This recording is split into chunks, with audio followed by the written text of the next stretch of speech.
नमस्कार दोस्तों, स्वागत है आपका अपने चैनल हिंदू पर टीवी पर। दोस्तों, आज मैं आपको श्रावण महात्म्य का 8वां अध्याय सुनाने जा रही हूँ। अगर आपने इससे पहले के 1 से लेकर 7 अध्याय नहीं सुने हैं तो आप हमारे चैनल पर बनी प्लेलिस्ट श्रावण महात्म्य में जाकर सुन सकते हैं। वीडियो को शुरू करने से पहले वीडियो को लाइक करें और चैनल को सब्सक्राइब करें। श्रावण महात्म्य का 8वां अध्याय, बुधवार और बृहस्पतिवार व्रत की कथा। भगवान शंकर बोले, हे संत कुमार, अब मैं तुमसे पाप को हरने वाले बुध तथा बृहस्पति व्रत को बताता हूँ, जिन्हें श्रद्धा के साथ करने से प्राणी उत्तम सिद्धि को प्राप्त कर सकता है। ब्रह्मा जी ने चंद्रमा को ब्राह्मणों के राज्य समान पर अभिषिक्त किया था। किसी समय चंद्रमा की दृष्टि बृहस्पति की पत्नी तारा पर पड़ी। तारा रमणीय रूप लावण्य संपन्न स्त्री थी। चंद्रमा उसके रूप लावण्य पर मोहित हो काम के वश में हो गए। चंद्रमा ने देवताओं की गुरु पत्नी को जबरदस्ती अपने घर में रख लिया। कुछ काल पश्चात उसके एक पुत्र पैदा हुआ। पुत्र का नाम बुध रखा गया। बुध विद्वान, रूपवान और सर्व गुण संपन्न था। देवगुरु बृहस्पति अपनी पत्नी को खोजते हुए चंद्रमा के निवास पर पहुंचे। वहां उन्होंने अपनी पत्नी तारा को देखा। बृहस्पति चंद्रमा से बोले, तुमने गुरु पत्नी के साथ गमन किया है, इस पाप से तुम कैसे बचोगे? इस महापाप की ओर तुम्हारी बुद्धि कैसे प्रवृत्त हो गई? अब तुम चुपचाप मेरी पत्नी को मुझे लौटा दो और तुम इस पाप से बचने के लिए प्रायश्चित करो। यदि तुम ऐसा नहीं करते हो तो मैं तुम्हारी शिकायत इंद्र से करूंगा। बृहस्पति के कहने पर भी चंद्रमा उनकी पत्नी को लौटाने को तैयार नहीं हुआ तो देवगुरु ने राजा इंद्र से चंद्रमा की शिकायत कर दी कि इसने मेरी पत्नी का अपहरण कर लिया। हे इंद्र, आप देवराज हैं, आप चंद्रमा से कहकर मेरी पत्नी मुझे वापस दिलवाइए। ऐसा न करने पर चंद्रमा ने जो पाप किया है वह आपको लगेगा, क्योंकि राज्य का पाप शास्त्र के अनुसार राजा को ही भोगना पड़ता है। देवराज इंद्र ने चंद्रमा को बुलाया और उसे आज्ञा दी कि तुम देवगुरु बृहस्पति की पत्नी तारा को लौटा दो। किसी दूसरे की पत्नी के साथ गमन करने को पाप माना जाता है तथा गुरु पत्नी के साथ गमन करना महापाप है। देवराज इंद्र का आदेश पाकर चंद्रमा गुरु पत्नी तारा को बृहस्पति को लौटाने को तैयार हो गया, परंतु तारा से उत्पन्न अपना पुत्र मैं वापस नहीं करूंगा।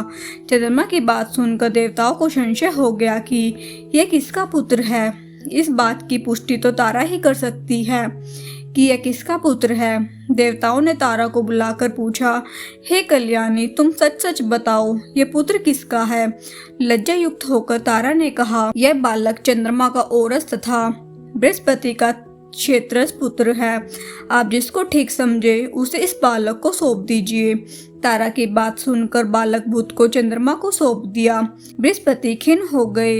उन्हें खिन्न देखकर देवों ने दोनों को वर दिया। चंद्रमा से कहा, यह तुम्हारा पुत्र है, अब तुम घर जाओ। चंद्रमा और बृहस्पति पुत्र बुध ग्रह होगा।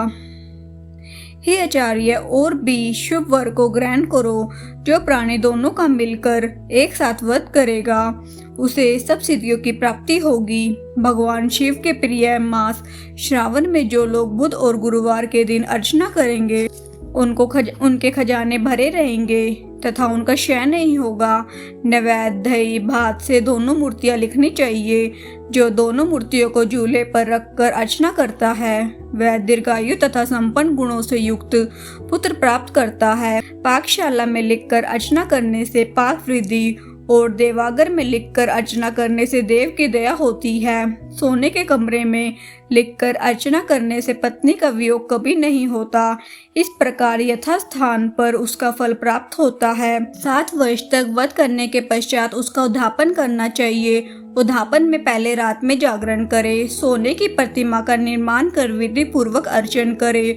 षोडशोपचार द्वारा अर्चना कर हवन करे। तिल, घी तथा खीर प्रज्वलित अग्नि में देनी चाहिए। पीपल की समिधाओं से हवन करके पूर्णाहुति डालनी चाहिए। इसके बाद मामा भांजे को भोजन कराकर अन्य ब्राह्मणों को भोजन कराना चाहिए। ब्राह्मणों को दक्षिणा देकर उन्हें हाथ जोड़कर विदा करने के बाद स्वयं भोजन करना चाहिए। इस प्रकार 7 वर्ष तक वध करने वाला प्राणी सब इच्छाओं को प्राप्त कर लेता है। जो विद्या की कामना करता है उसे विद्या की प्राप्ति होती है। वह वेदों और शास्त्रों का मर्म जान लेता है। उसे बुद्ध ज्ञान एवं गुरु बृहस्पति गुरुता प्रदान करते हैं। संत कुमार ने भगवान शंकर से पूछा, आपने पहले मामा तथा भांजे को भोजन कराने का विधान बताया है, इसका कारण क्या है? भगवान शंकर ने कहा, हे संत कुमार, पहले समय में मामा और भांजा दोनों दरिद्र थे। एक दिन दोनों भोजन के लिए घूमते घूमते एक सुंदर नगर में पहुंच गए। उन्होंने वहां प्रत्येक मकान में श्रावण के महीने में एक वार का व्रत करते लोगों का देखा, परंतु बुध और बृहस्पतिवार का व्रत करते नहीं देखा। दोनों मामा भांजे ने बहुत समय तक आपस में विचार किया कि सब जगह सूर्य और अन्य वारों का व्रत तो हो रहा है, परंतु बुध और गुरु का व्रत देखने को कहीं नहीं मिला। अतः हम दोनों बुध और गुरु का व्रत करें तो अच्छा रहेगा, क्योंकि अभी तक किसी ने भी इन दोनों वारों का व्रत नहीं किया है। यह अनुष्ठित व्रत है, इसे हम करेंगे, लेकिन विधि विधान न जानने के कारण दोनों संशय में पड़ गए। तब रात्रि में उन्हें विधि विधान का सपन में पता चल गया। सपन से ज्ञात विधि द्वारा दोनों ने इस व्रत को किया। व्रत करने से वे धन धान्य से संपन्न हो गए। 7 वर्ष तक दोनों मामा भांजे व्रत को करते रहे और वे पुत्र पौत्र धन संपदा आदि से संपन्न हो गए। बुध और गुरु ने प्रत्यक्ष दर्शन देकर उन दोनों को वर दिया कि आप लोगों ने हमारे व्रत का सुविचार किया। आज से जो भी इस व्रत को करेगा और मामे भांजे को पहले भोजन कराएगा, वह उत्तम सिद्धियों को प्राप्त करेगा। इस प्रकार श्रावण महात्म्य का 8वां अध्याय समाप्त हुआ। ओम नमः शिवाय।